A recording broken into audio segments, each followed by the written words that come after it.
The prairie wind never stopped. It rolled like an invisible ocean across the open land, brushing through dry grass, whispering through the bones of fences, long forgotten. And out here, where the sky stretched forever, one man stood alone. Cole had buried his only son that morning. No preacher, no townsfolk, just him, the shovel, and a cross made from fencewood. The grave was shallow, not from laziness, but from age. His hands, once firm and unshaking, now trembled with every push of dirt. Each scoop felt like it took a piece of him with it, and by the time he packed down the last mound, he wasn't sure if it was his son he buried, or what was left of his own soul. Micah had been 23. A stubborn, fiery boy with too much heart and too little caution. Jed had warned him not to ride north last winter, said the land was no place for a green cowboy trying to prove something. But boys don't listen when they're trying to outrun their own ghosts. And now, he'd come home in a canvas wrap. Cold, still, quiet. Jed leaned on the shovel and stared at the cross until the horizon swallowed the sun. The shadows stretched, long like fingers of the past, and the earth gave off that warm, bitter smell of turned soil and grief. His cabin stood a few hundred yards off, just a box of weathered timber with a tin roof that whined in the wind. Inside, Micah's boots still sat by the door. His saddle leaned in the corner, cracked leather, untouched. His coffee mug hadn't been washed since he left. Jed hadn't eaten since dawn. He sat on the porch with a bottle, and a silence so thick it pressed on his chest. Grief didn't come in loud waves. It came quiet, in the mist sounds. The footfalls that should have been there. The laughter, the voice. Around midnight, coyotes howled. Somewhere out in the brush, they sang for the dead, or maybe for the living who hadn't figured out how to move on. And Jed, just listened. The next morning, he went back to the grave with an old Bible tucked under his arm, not to read from it, but just to sit. He wasn't much for words anymore. Hadn't been since his wife passed years back. But it felt wrong not to bring something. So he brought the Bible, and the silence. Then he heard it. Hoofbeats. Faint. Slow. Coming from the south trail. Jed stood up slow, hand on the revolver at his hip. Out here, strangers could mean anything. Trouble, news. Or both. And that's when he saw her. A woman in a dark duster coat, riding a pale mare. Her hat was pulled low, dust caking her boots, and a satchel slung across her chest. She didn't wave, just stopped at the edge of the burial site, and looked at him with eyes that had clearly seen too much. Then she said 6 words that hit him harder than any bullet. "Sir, I have your son's journal. If this story touched something in you, leave a comment, and what's inside that journal will change everything." Jed didn't speak right away. He just stared at the woman, the words circling in his mind like dust devils. "Your son's journal." It didn't make sense. Micah never said anything about writing, and Jed had never known him to sit still long enough to put thoughts to paper. But there she was, holding something wrapped in cloth, the corners of a leather cover peeking through. She dismounted without a word, slow and respectful, as if she knew she was stepping into holy ground. Her boots sank into the soft earth, and she paused by the cross, eyes lingering on the name carved into the wood. "Micah Cole," she read softly, more to herself than to him. "He talked about this place, about you." Jed kept one hand on his hip, not ready to let go of suspicion. "And who are you?" he finally asked. "Clara James," she said, offering no more than that. "Your son. He saved my life." That pulled Jed's attention sharper than any gunshot. Clara stepped forward and handed him the journal. Her hands were calloused, fingers nicked with old cuts. She wasn't some drifting lady from the east. She was rough, trail-worn, probably carried more weight than she'd ever admit. Jed took the journal, heavy in his hands, the leather warm from her touch. He didn't open it. Not yet. He just stared at it, heart pounding with something between fear and hope. "Where'd you meet him?" he asked, voice rough. Clara looked out toward the hills, the wind lifting strands of dark hair from her face. "Last winter, up near Red Mesa. I was running from someone who wanted me dead. He was passing through, caught me bleeding out by the river. Should have left me there, but he didn't." Jet's jaw tightened. That sounded like Micah, always throwing himself into other people's storms. "He patched me up, carried me on his own horse for 3 days, till we found a doctor. Wouldn't take anything in return. Just smiled and said, 'Ain't no good man, let someone die alone in the cold.'" Her voice cracked a little at that. Jed looked down at the journal again. It was worn, the edges curled, a bit of dried mud on the spine. Micah must have taken it with him everywhere. He still hadn't opened it. Maybe he was afraid of what it held. Or maybe, deep down, he didn't want the boy's voice to stop speaking. "Why'd you bring it all this way?" he asked. Clara looked him in the eye then, something steady and sorrowful behind her stare. "Because I promised him I would. He knew he wasn't gonna make it back. Told me if anything happened, I was to write here and put this in your hands. Said ... Said you needed to read it, even if you didn't want to." Jed didn't reply. The prairie was quiet again. Even the wind seemed to hold its breath. Finally, he nodded toward the cabin. "Come inside. It's a long ride from Red Mesa. You'll want coffee." Clara hesitated only a second before following. Inside, the place smelled of wood smoke and old leather. She didn't comment on the rifle by the door or the worn Bible on the table. Jed poured 2 cups of bitter black coffee, set one down in front of her, then sat with the journal in his lap. He looked at her once more. Did he suffer? Clara looked away, jaw clenched, eyes wet. Not long, but he knew. And he wanted you to know ... He never blamed you. Jed flinched, like the words themselves cut deep. Then he opened the journal. The first page was Micah's handwriting. Messy, bold, alive. And as Jed began to read, the cabin filled with his son's voice, not in sound, but in soul. He didn't know it yet, but the words in that journal would change everything he thought he knew about the boy, and about himself. The ink had faded in spots, smudged by dirt, water, or maybe tears.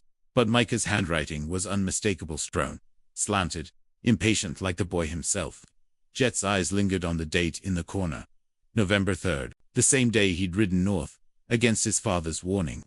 The first words on the page weren't what Jed expected. "If you're reading this, PA, then I reckon I didn't make it back." Jed's breath caught in his throat. The room felt suddenly too quiet, too still. Clara said nothing, just sat across the table, her hands wrapped around the coffee cup she hadn't touched. Jed kept reading. "I know you told me not to go. You were right. But I had to. Not for pride. Not to prove anything. I had to find her." Jed paused. There'd never been talk of a girl. Micah was always quiet about that part of his life. Never brought anyone home. Never spoke much of the women he met on the trail. Jed's hands tightened on the leather spine. "Her name was Elise. I met her in Dodge.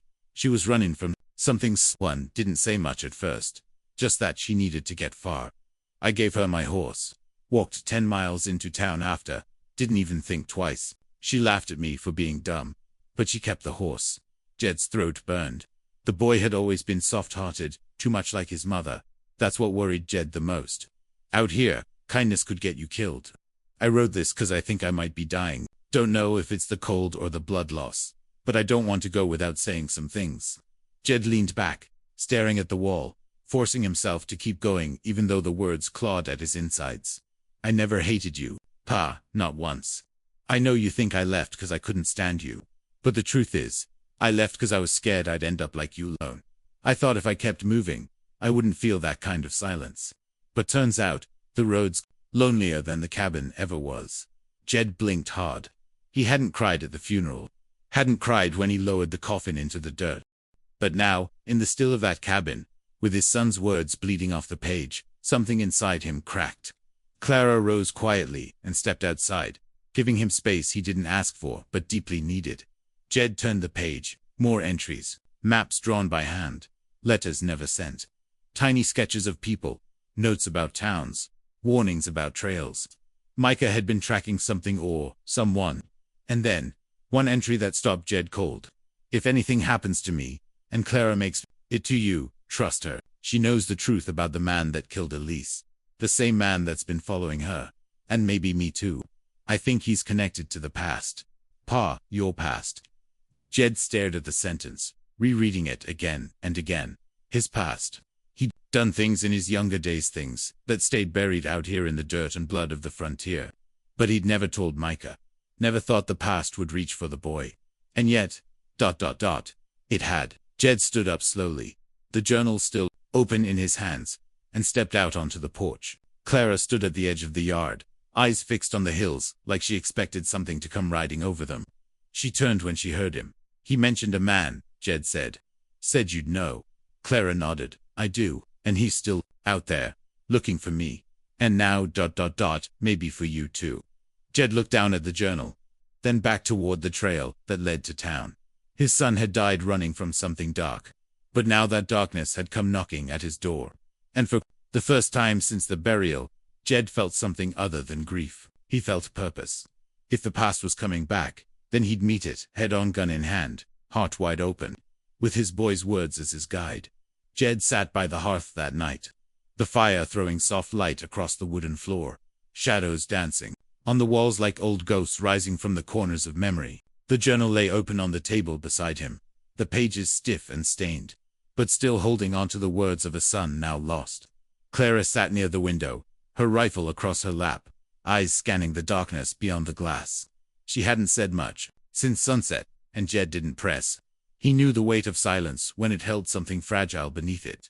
He took a sip of the bitter coffee, let the warmth steady his hands, and then turned to the next page. The handwriting was shakier now, as if Micah had been writing through pain. Clara told me his name, Levi Harlan. Jed froze. That name hit him like a hammer. Levi Harlan. A name he hadn't heard in over 30 years. A name buried in blood, and whiskey and gunpowder. Jed's hand tightened around the coffee cup until the ceramic cracked. He looked up at Clara, and his voice came out low, almost hoarse. "You sure?" Clara nodded. "I was with Micah when he said it. Right before he passed out, he told me to remember it. Levi Harlan." Jed leaned back slowly, staring into the fire, the name stirring things he'd long kept buried. He'd known Levi back when they were boys, both riding for the same cattle outfit out near El Paso. Back then, Levi was all charm and smooth talk, the kind that could smile at you while robbing you blind. But over time, something darker grew in him. Greed turned to cruelty. Jed had watched him kill a man over a game of cards, then laugh about it over stew that same night. And when Levi tried to pull Jed into something worse, something that would have left a town burned to the ground, and women screaming, Jed walked away. He left the crew, the money, and the blood behind, or so he thought. "He's still alive?" Jed asked, more to himself than to Clara. "Very much," she replied. "Runs a crew now, small but mean. Deals in guns, whiskey, sometimes worse. I crossed him in Arizona. He's been hunting me ever since." Jed nodded slowly. It made sense. Now Micah hadn't just found a girl in trouble. He'd stumbled into the path of a man with no soul. And that man had a reason to come for Clara. And maybe for Jed too. "You think he knows who Micah was?" Jed asked. Clara's eyes were tired, but clear. "If he didn't then, he will now. I saw one of his men watching the trail into town yesterday. He's getting close." Jed stood, moved to the cabinet, and pulled out a wooden box. Inside was his old Colt, the bluing worn from years of use, the grip smoothed by a younger man's hand. He hadn't touched it in a decade. Not since Micah's mother passed. But as he held it now, it didn't feel foreign. It felt ... ready. "I thought I was done with killing," Jed said softly. Clara looked up, eyes hard. "Maybe you are. But sometimes the past don't give you the choice." Jed nodded. He holstered the Colt and returned to the table. The journal still sat, open, and his eyes dropped to the last line Micah had written on that page. "If he finds her, he'll kill her. And if he finds you, you'll have to become the man you were before me. I'm sorry for that." Jed closed the journal, his jaw set like stone. He wasn't the man he used to be, but for his boy, for the woman he tried to protect, for the unfinished pieces of a life interrupted, he could become him again. Just one last time. The sun hadn't yet crested the hills when Jed saddled the mare, the old leather creaking like bones stretching. After too long at rest, Clara stood at the edge of the yard, tightening her coat against the chill, eyes fixed on the horizon. Neither of them had slept. The journal now rode inside Jed's coat, close to his chest, its weight heavier than any bullet he'd ever carried. "You sure about this?" Clara asked, her voice low but steady. Jed gave a single nod. "He's not gonna stop. Not until you're dead. Not until the past is buried proper. Might as well choose the ground we stand on." She didn't argue, just swung up onto her horse and fell in beside him as they rode out, the prairie waking slow around them. The wind was dry and cold, carrying the scent of sage and something older, gunpowder maybe, or fear. Jed hadn't been into town in nearly 5 years.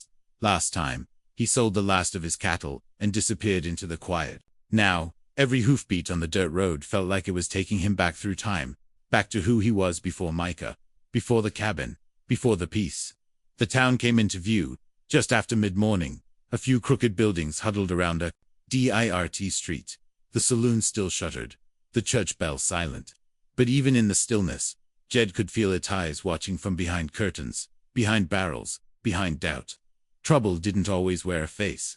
Sometimes it was just the way the wind paused, or how no one waved back. He dismounted outside the general store, ground-tying the mare, and tipped his hat to the old man sweeping the porch.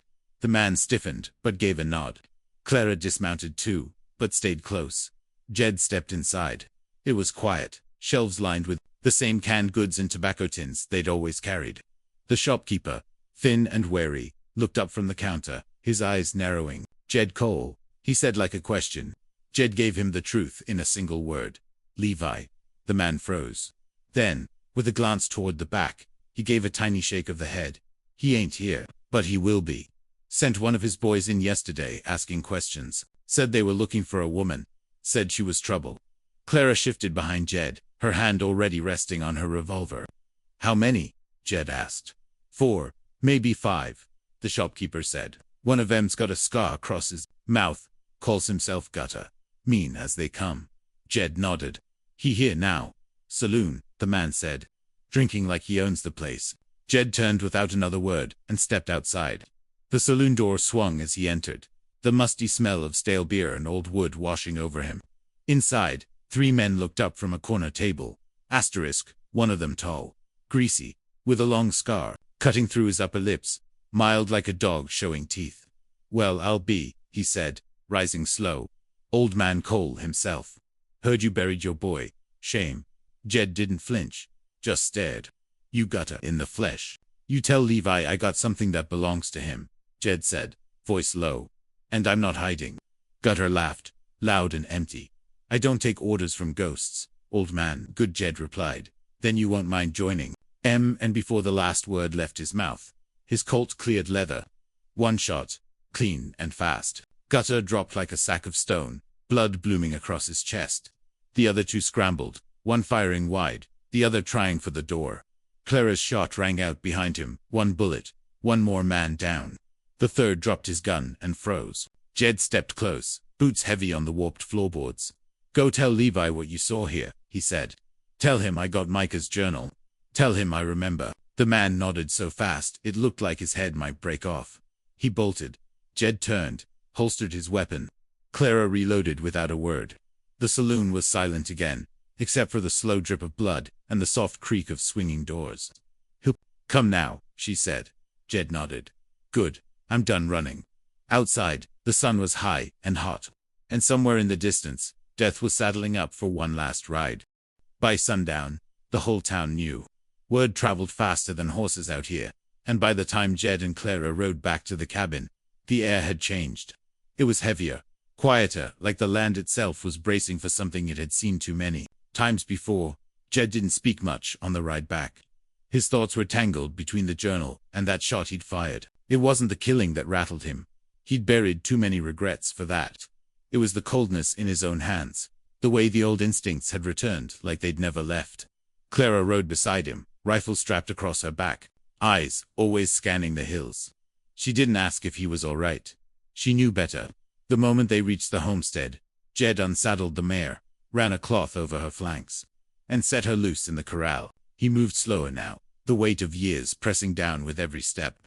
Inside the cabin, he poured a finger of whiskey, rough and cheap, and sat at the table with the journal open again.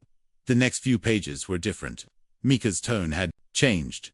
Less wandering, more purpose. The boy had been closing in on something, a truth he wasn't ready for. Jed ran his fingers over the words, tracing his son's thoughts like they were still alive in the room. "I found the ledger, Pa." Levi kept names, dates, transactions. It wasn't just whiskey or guns. It was people, women, children. He sold them like cattle. Jed closed his eyes, stomach turning.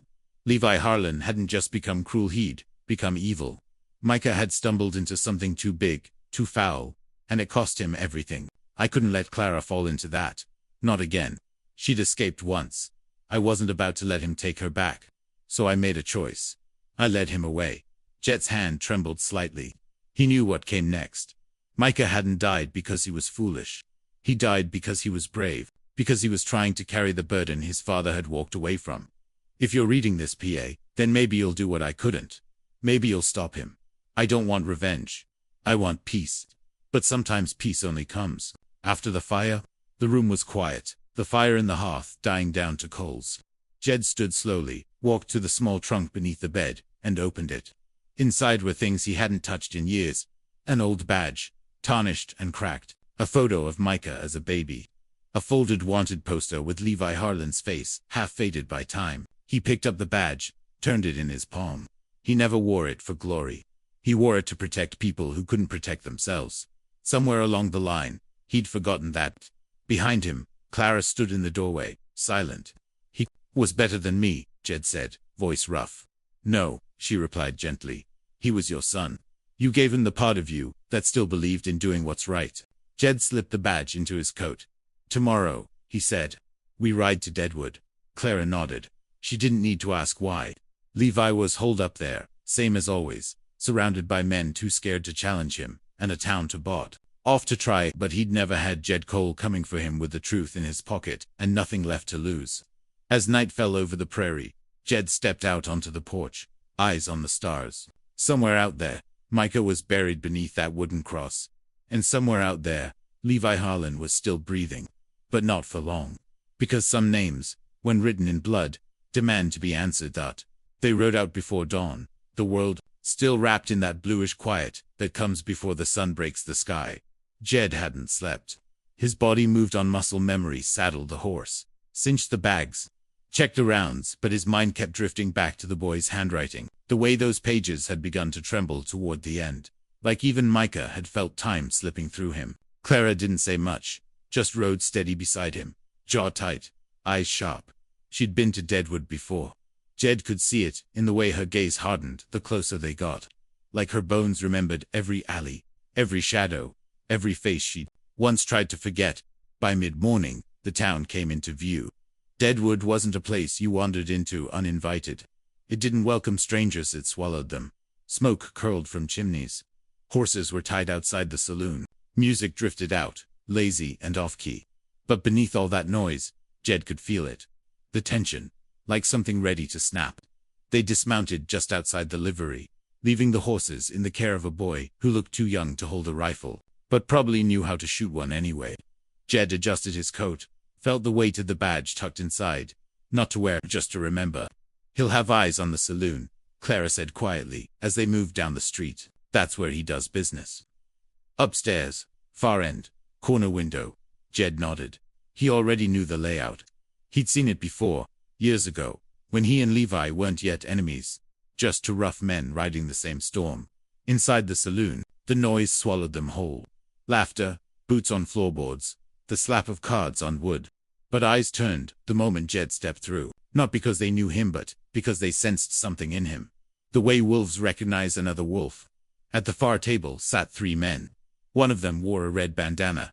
One had a silver tooth that flashed when he smiled. The third stood when he saw Clara. Well, well, he said, voice like gravel and smoke. Didn't think I'd see you again, sweetheart. Clara didn't blink.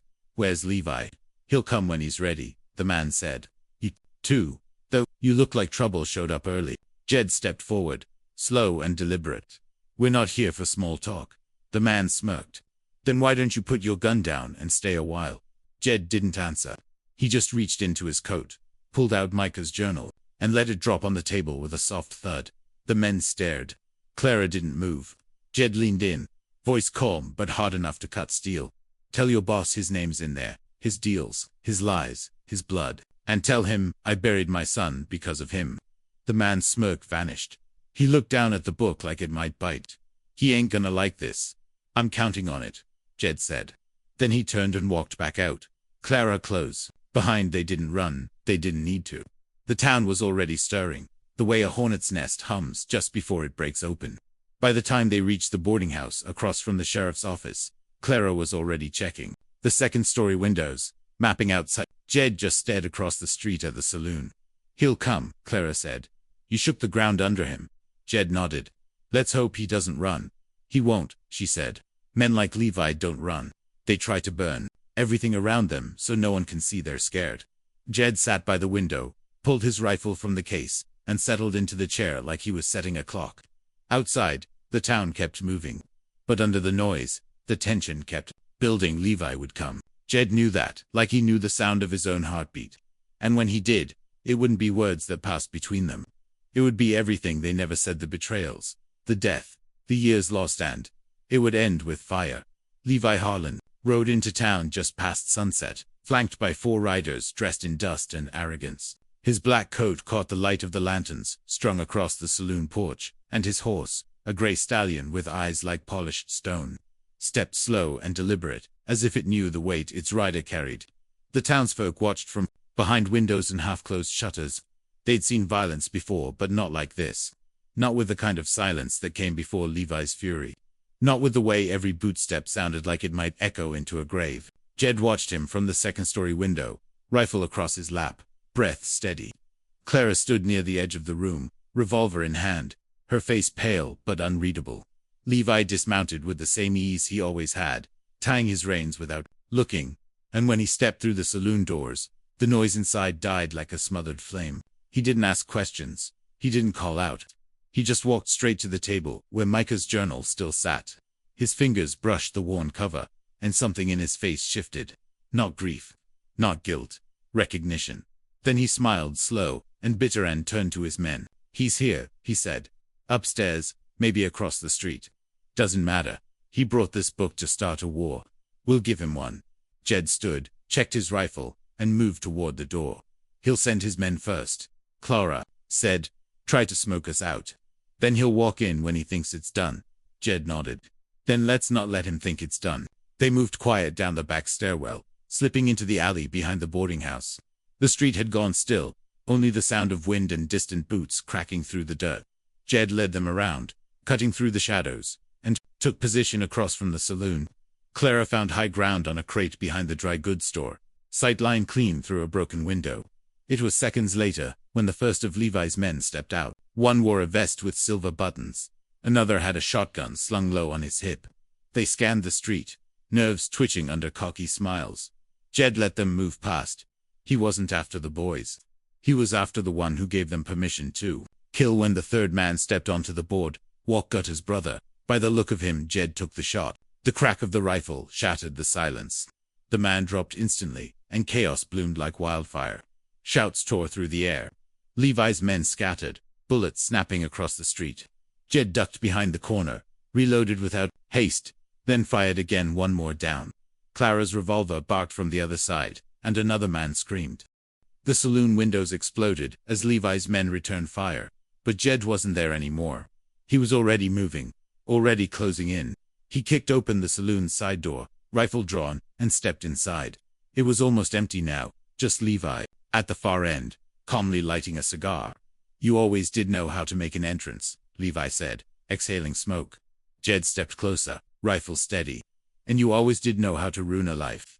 Levi chuckled, pulled his coat back to reveal the revolver on his hip. "You think that journal's enough to hang me?" "No," Jed said. "But this bullet might be." They stood still, 2 shadows of the men they once were, brothers once.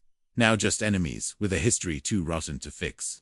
"Micah was a good boy," Levi said, voice suddenly lower. "Didn't have to end the way it did. It ended because of you." "He made choices," Levi said. "He chose to stand in my way. Same as you now." "No," Jed said, lifting the rifle. "I'm not in your way.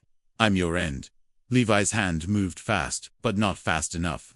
Jed's shot rang out like thunder in a canyon, and Levi staggered back, the cigar falling from his mouth. His eyes wide with something that looked like surprise. He collapsed against the wall, slid down slowly, blood blooming across his chest. Jed stood over him, rifle lowered, breathing heavy. "He died protecting someone," he said quietly. "You'll die alone." Levi tried to speak, but the words never made it out. His head slumped forward. Deadwood was quiet again. Jed stepped out into the street, where Clara was already walking toward him, smoke drifting behind her. "It's done," she said. Jed looked around at the town, at the blood and the dirt, at the saloon still trembling from the violence. "Not yet," he replied. "We still have to bury the past. All of it." They rode out of Deadwood at first, light, leaving behind smoke, blood, and the last of the ghosts that had haunted Jed Cole for more years than he could count. No one tried to stop them. The townsfolk stayed behind shuttered windows, pretending not to see the bodies being dragged from the saloon, pretending not to hear the echo of justice too long delayed. Jed didn't look back. Some towns are meant to be left behind, like chapters you don't reread. The ride back was quiet. The wind moved gently across the plains, as if the land itself was exhaling. Clara didn't speak much, and neither did Jed. There were things beyond words now. The weight of what they'd done. The memory of a boy who'd died with more courage than most men ever lived with. By the time they reached the cabin, the sun was high and warm, the prairie stretching wide and endless, golden like it remembered something pure. Jed unsaddled the horses, but this time, he didn't go inside. Instead, he walked out toward the place where Mika's grave stood, a wooden cross, a smooth stone, and the earth still fresh with loss. He knelt down, pulled the journal from his coat, and set it gently on the ground beside the stone. "I kept my promise, boy," he said, voice barely a whisper. "He won't hurt anyone else." Clara stood a few paces behind, hands folded, watching with something soft in her eyes, not pity, not grief, just understanding. She knew what it was like to bury something and still feel it breathing in your chest. Jed reached into his coat one more time and pulled out the badge. It caught the sunlight, tarnished and dull, but still whole. He laid it next to the journal. "You earned this more than I ever did." Then he stood, slower than before, as if letting go required more strength than pulling the trigger ever had. Clara walked with him back to the porch. They sat in the silence, watching the wind roll through the grass, and for the first time in years, Jed didn't feel the need to fill the quiet. It was enough just to sit, to breathe, to remember. "Do you ever think about leaving?" Clara asked after a long while. "Used to," Jed said. "Now I think about what it means to stay." "Deadwood will talk," she said. "Levi had friends." "Let them come," he answered. "I'm done running." She nodded slowly. "Then maybe I'll stay too." He glanced at her, the lines in his face softer now. "You'd be welcome." The wind shifted, cooler now, and in the distance, the sky began to stretch into dusk. Jed looked out toward the horizon where the prairie met the sky, and for the first time in a long time, he didn't see the shadow of regret trailing him. He saw Miko young and alive, standing in the tall grass, laughing like thunder on a summer night. "He died trying to make the world better," Clara said. "And maybe he did." Jed nodded. "Yeah, maybe he did."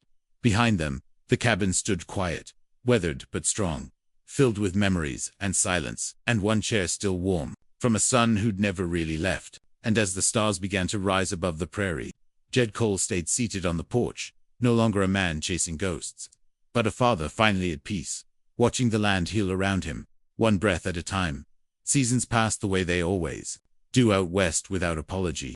Snow came and went. Spring cracked the frozen earth open with wildflowers, and summer baked the prairie into something raw and golden. Jed stayed. The cabin weathered storms and heat and quiet days filled with nothing more than the sound of wind through grass and the soft creak of a porch chair. Clara never left either. She took to repairing the fence, tending a garden out back, fixing the shutters when the wind tore them loose. There was peace between them, not loud or sudden, but the kind that grew slow, like roots under dry soil. They didn't speak often about Deadwood, or Levi, or the gunfire that once echoed through their lives.